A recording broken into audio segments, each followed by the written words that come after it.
Komisi 2 DPRD Kabupaten Pekalongan menggelar kunjungan kerja ke PT Dupantex untuk menindaklanjuti tuntutan Serikat Pekerja Nasional (SPN) mengenai pembayaran gaji ratusan mantan karyawan yang tertunda.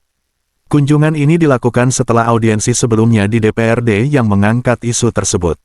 Rombongan Komisi 2 yang dipimpin oleh Ketua Kholis Jazuli disambut oleh kuasa hukum PT Dupantex, perwakilan Dinas Tenaga Kerja Kabupaten Pekalongan, dan perwakilan mantan karyawan yang tergabung di SPN.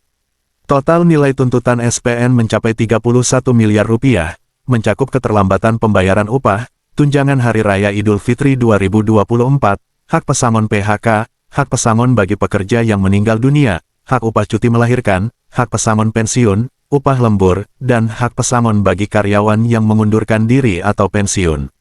Hasil yang pasti sih kita belum. Kita hanya ini kesini itu menindaklanjuti permintaan dari SPN atau pekerja di Dupantex waktu audiensi di DPRD Pekalongan, sehingga kami juga ingin tahu lapangannya, sehingga kami komisi setelah dibamuskan, dijadwalkan kami datang ke sini melihat, termasuk salah satunya ya tabayun atau cross check apakah benar tuntutan dari 8 poin yang diajukan oleh pekerja ini benar. Dan ternyata ya kami cross check ya diakui oleh manajemen, dan kelihatannya manajemen ya siap untuk tuntutan itu dipenuhi. Cuman minta waktu atau dia menyebut ya ingin kelihatannya menjual aset.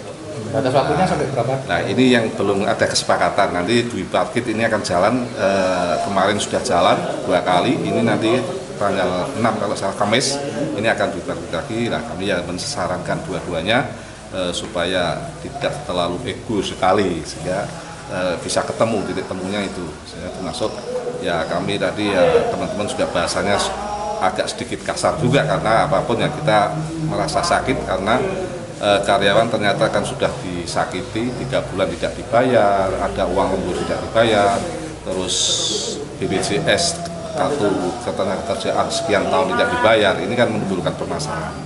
Total berapa sih? 31 miliar, itu total dari semua tuntutan 8 poin, ya termasuk yang 3 bulan tidak dibayar, uang lembur, terus uang cuti hamil dan lain sebagainya, itu totalnya 31 miliar. Nah, ini nanti kelihatannya perusahaan siap, tetapi pihak SPN ini kan minta jaminan. Ini yang memang menurut saya juga perlu ya.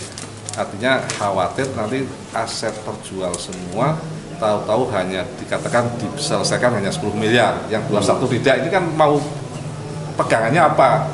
Kan ya kita maklumi apapun karyawan itu kan statusnya lemah ya, sehingga ini memang ya kami mensarankan supaya ketemulah misalnya seperti apa.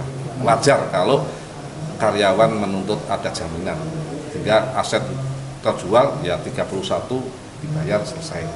Tetapi saya juga pesan dengan karyawan tadi, kelihatannya juga disetujui oleh pihak manajemen, yang misalnya tidak 100% nggak apa-apa, misalnya aja kok dipenuhi 30 miliar, itu kelihatannya karyawan juga menerima, Mas. Jadi ini nanti ketemunya berapa nominalnya, terus perjanjian atau jaminannya apa, nanti hari Kamis juga nanti dengan kalau bisa menemui. Sekarang mungkin sudah meningkat tripartit, tidak diperakit lagi, karena saya juga mensarankan tadi supaya pengawas yang sekarang kewenangannya di provinsi ini supaya ikut terlibat, karena pengawaslah yang nanti yang bisa mengeksekusi saksi-saksi dan lain sebagainya. Di sisi lain, Raffi, Ketua SPN Dupantex, menyuarakan harapannya agar permasalahan ini dapat segera diselesaikan demi kesejahteraan 886 karyawan yang terdampak. Kalau harapan dari karyawan sendiri sebenarnya? Harapan kami kepingin secepatnya permasalahan ini ya bisa terselesaikan. Jadi yang agak alot main terkait jaminan ya. Jadi dari pihak kuasa hukum Dupantex itu diajak ngobrol mengenai jaminan, itu katanya tidak ada jaminan. Padahal nominalnya itu 31 miliar, tapi mereka tidak ada jaminan. Tidak mungkin kita mau sepakati. Total berapa karyawan? Total untuk keseluruhan 886. Untuk anggota kami ada 663. Dari Kabupaten Pekalongan, Jawa Tengah, Tim Liputan Kawarka TV mengabarkan.